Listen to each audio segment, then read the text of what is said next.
اعوذ باللہ من الشیطان الرجیم بسم اللہ الرحمن الرحیم معزز و محتشم سامعین گرامی قدر السلام علیکم ورحمۃ اللہ وبرکاتہ۔ میں مبشر مختار آپ کی خدمت میں ایک مرتبہ پھر ایک نئے عنوان کے ساتھ حاضر خدمت ہوں۔ آج جو میرا موضوع ہے وہ موضوع بڑا ضروری اور اہم موضوع ہے۔ بے شمار علماء نے،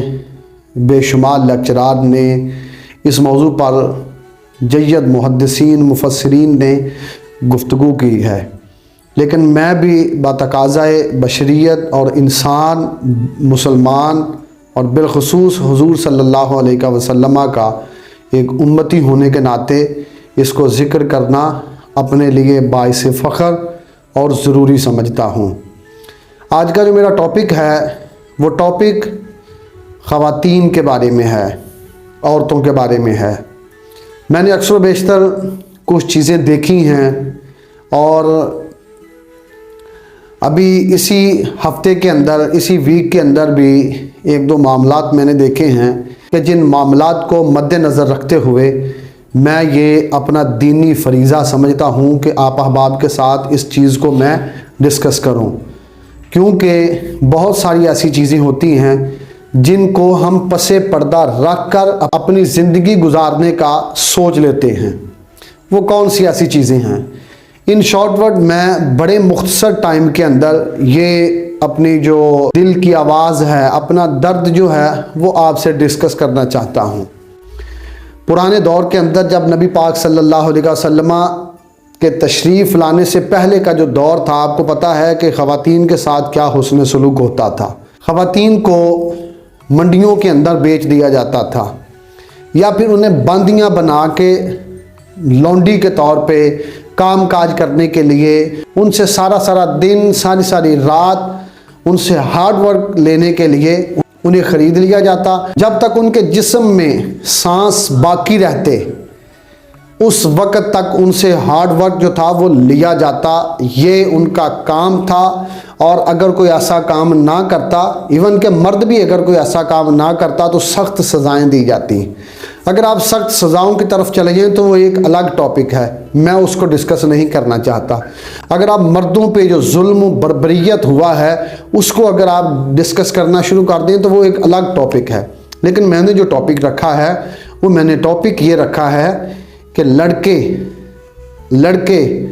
تو مرد ہیں، انہیں اپنی زندگی گزارنے کے لیے ضرورت ہے، اس لیے انہیں جائیداد میں سے حصہ ضرور دیا جائے۔ لیکن کیا لڑکیاں انسان نہیں، اشرف المخلوقات نہیں؟ کیا ان کا حق نہیں ہے وراثت میں سے کہ آپ ان کو وراثت میں اپنا جو ان کا حصہ بنتا ہے وہ ان کو دیں، تاکہ وہ بھی اپنے بچوں کی بہتر زندگی کے لیے اپنے سورس آف انکم بڑھا سکیں، جو آمدن ہوتی ہے اس سے نیا کاروبار شروع کر کے اپنے بچوں کے مستقبل کے بارے میں بہتر پلاننگ تیار کر سکیں؟ ہمارے ہاں اس چیز کی شدت سے کمی پائی جاتی ہے۔ آئیے دیکھتے ہیں کہ اسلام نے عورت کو کیا مقام دیا ہے اور ہم نے عورت کو کیا مقام دیا ہے۔ اسلام کہتا ہے کہ جب تم کسی عورت کو بیاہ کے گھر لے کر آؤ تو اس کو لانے سے پہلے اسے حق مہر دے دو۔ حق مہر اسے اتنا دو کہ ایک تو تم اس کو خرید رہے ہو تو وہ جو خریدنا ہے وہ خریدنا پتہ چلے کہ تم نے اس کا مول لگایا ہے، تم نے اس چیز کی قیمت کو جانچا ہے، تم قدردان ہو، چیزوں کی شناخت کرنی جانتے ہو، تمہیں پتہ ہے اچھی چیز کی کیا قیمت ہے اور بری چیز کی کیا قیمت ہے۔ اچھی چیز کے لیے چلیں میں آپ سے پوچھتا ہوں کہ اگر آپ نے آئی فون کا موبائل لینا ہو تو آپ اپنے ذہن میں کیا رکھیں گے؟ آپ اپنے ذہن میں یہ رکھیں گے میں لاکھ سے اوپر کی اماؤنٹ اپنے جیب میں ڈال کے جاؤں، 2 لاکھ سے اوپر یا اس کے قریب اپنے پاکٹ کے اندر پیسے رکھ کے پھر شاپ پہ جاؤں تاکہ میں نے ایک اچھا سیل فون لینا ہے، آئی فون لینا ہے، اسمارٹ فون لینا ہے میں نے۔ یہی اگر میرا ارادہ ہو کہ میں نے جناب والا کوئی لوکل کمپنی کا کسی کا موبائل لینا ہے تو وہ ظاہر سی بات ہے میرے دماغ میں اس کی پرائس جو ہوگی وہ بھی لوکل ہوگی۔ 1300-1400 روپیہ میں اپنے ذہن میں رکھوں گا، 2000 زیادہ میں ذہن میں رکھوں گا کہ میں یہ ان پیسوں سے اپنا وہ جو سیل فون چھوٹا سا مجھے چاہیے تاکہ اگر مجھ سے کوئی چھین بھی لے، گر بھی جائے، ٹوٹ بھی جائے تو مجھے اس کا نقصان نہ ہو۔